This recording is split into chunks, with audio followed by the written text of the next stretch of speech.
It happens in a fraction of a second. You brush a finger against a piece of paper, and the jagged edge catches exactly on the tip of your index finger. Under a microscope, that paper acts like a rigid, serrated saw blade. It tears directly through the stratum corneum, the outermost layer of dead skin cells built to protect your body. That shallow microscopic tear pulls the cells apart, exposing a highly dense network of underlying nerve endings directly to the open air. Because the cut is so superficial, it rarely severs a capillary or draws a single drop of blood, yet the sting is blinding. That disproportionate agony over a tiny scratch reveals exactly how intensely the body guards its perimeter. It triggers a massive, unignorable alarm for even the smallest microscopic breach. If you get a paper cut on your finger, you can point to the exact millimeter of the damage without even looking at it. But if you suffer a massive, bleeding scrape across the middle of your back, you will struggle to map out exactly where the injury starts and ends. This schematic illustrates a recent biological discovery. Humans possess a fovea for pain. It's a localized region of ultra-high spatial resolution, focused strictly on the fingertips. This extreme precision shows how our nervous system computes geographical coordinates for threats, independently of raw nerve fiber density. Your body operates a hyper-accurate coordinate system to track danger, but the actual map determining those coordinates does not live in your skin. It is locked deep inside your nervous system.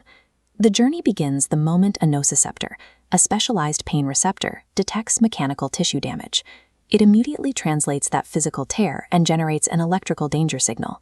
That electrical pulse races up your arm along two distinct tracks. Large insulated fibers called A-delta fibers deliver the immediate, sharp shock. Milliseconds later, smaller, uninsulated C fibers carry the delayed, heavy throb. This diagram shows the signal hitting a spinal checkpoint, the gait control mechanism. It explains the reflex to aggressively rub a stubbed toe. Harmless tactile signals travel faster, reaching the spinal cord first to snap the gate shut, blocking slower pain signals. Your body processes pain as a regulated data stream, which can be physically intercepted, dampened, or amplified at multiple points along the circuit. Any electrical signal that survives the spinal gate travels up the neck and enters the brain's command center, the somatosensory cortex. This is this cortical homunculus, formalized by Wilder-Penfield. It's a geographical map of the body hardwired into the brain. The bizarre topography prioritizes survival over size. Areas needing highest evolutionary precision, like the hands, hoard massive neurological real estate. The sharp pain you feel out on the tip of your physical index finger is an illusion. Your finger does not process pain. What you are actually experiencing is the brain lighting up that specific geographical coordinate on the homunculus map.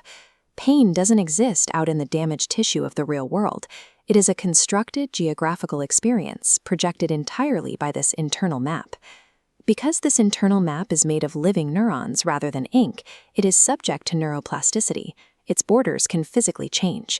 Acute pain acts as a helpful temporary alarm, but under constant long-term distress, a continuous flood of signals alters the brain's topography. Neurologists call this smudging. The map's borders blur. As the alarm bleeds into adjacent regions, a completely uninjured knee might begin feeling phantom pain originating from the hip. Chronic pain rarely indicates ongoing physical tissue damage. It is a disease of a hypervigilant, geographically distorted internal map. That neuroplasticity presents a severe risk, but it also provides our greatest biological advantage. If the brain's internal map can be distorted and smudged by trauma, it can also be intentionally redrawn. Modern pain management utilizes a biopsychosocial approach. Through physical therapy with controlled movement and emotional regulation, all work together to systematically calm the brain's hypervigilance. Performing safe, incremental movements sends new, non-threatening data streams to the brain. This healthy data effectively sharpens the blurred borders of the homunculus, pulling them back into crisp, distinct focus. Pain is a mandatory, hardwired alarm system that is critical to survival, but the map it uses remains malleable. We possess the biological capacity to systematically rewrite our own perception of suffering.